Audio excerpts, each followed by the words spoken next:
Të tilla duhet jenë gjithmonë konfidenciale. E kaluara na ka treguar që vetvrasja mundet me u kry edhe me ma shumë therrje se në rastin e festimit, po gjithsesi unë vendosi me i besu organeve të hetuesisë edhe me pa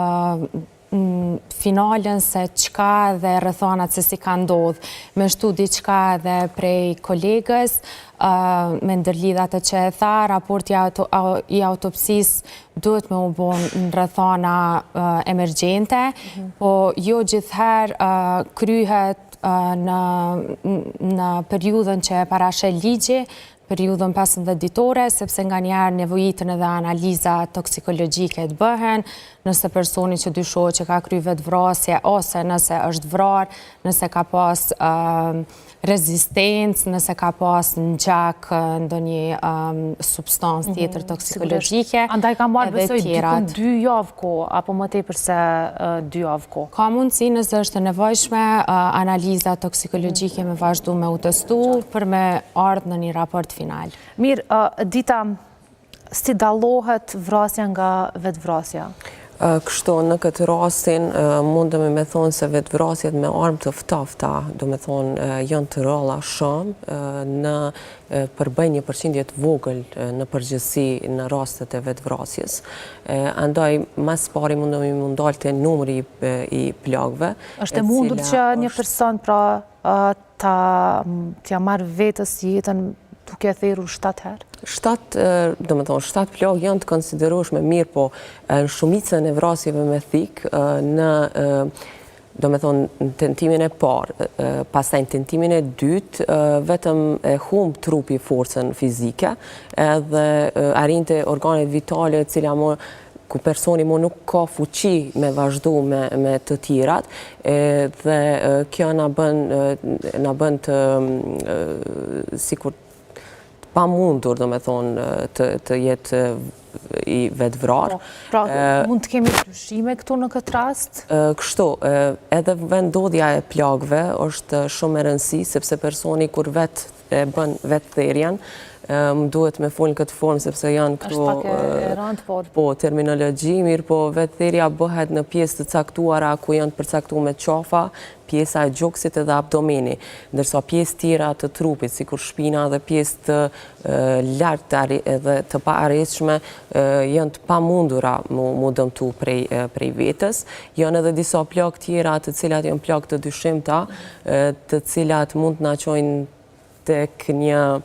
analizë më e thellë për me pas se a ka pas përleshje më herët me personin nëse ka një person të tretë dyshim që e ka kry këtë akt. Na lën gjithë kjo me dyshu që ka pas mundësi që edhe një person i tretë, gjithë kjo që dim deri në këtë moment? Gjithë kjo që dim ende është e pasigurt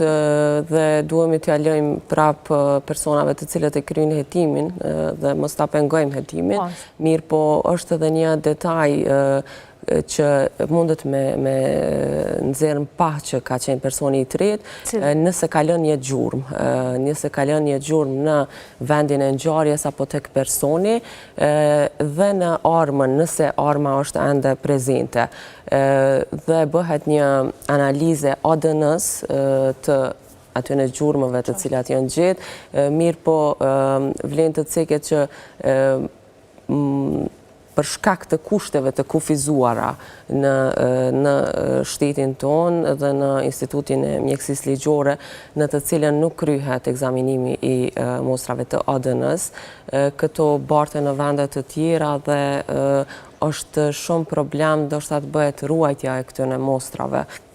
për të ardhmen, sepse në shumë vendet të botës, këto mostra të cilat gjenden, ruhen në një vend me vite të tëra, dhe nëse rasti rihapet dhe ka dyshime që ka qenë një person i tretë, atëherë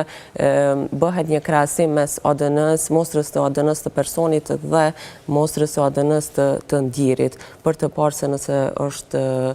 është kryer akti nga një person tjetër i dyshim, nëse jemi të folë për këtë rast. Mirë, Dafina, keni ndonjë mendim lidhur me këtë që po e thot dhe kriminologja? Instituti i mjekësisë ligjore në Kosovë ka goxha mekanizma dhe metodat sofistikume për me jetu rastet. Edhe në institut tek ne tani bëhet testimi ADN-s, edhe faktikisht kur do që ndodh një rast i tillë, mostra ADN-s është njëra prej hapave të parë që ndërmerren nga hetust në vend ngjarjes, ato dërgohen për të testuar nëse ka pas edhe një person të tretë, edhe pastaj edhe të çështja e plagëve, thellësia e plagëve,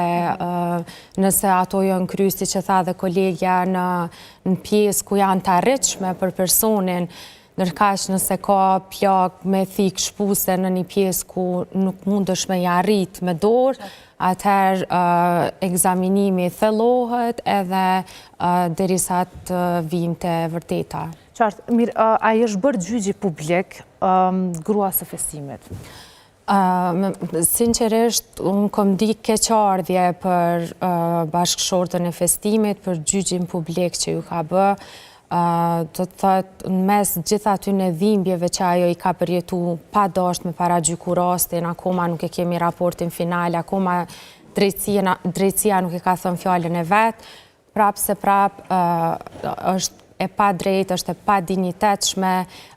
dikush prej shtëpis me një telefon, me një laptop, me u bo gjyqtar edhe me vendos epilogun përfundimtar. Si ndikon kjo, sepse ju besoj keni kontakt me klientët tuaj, si ndikon të kliente, veçanërisht kur është kaq publike?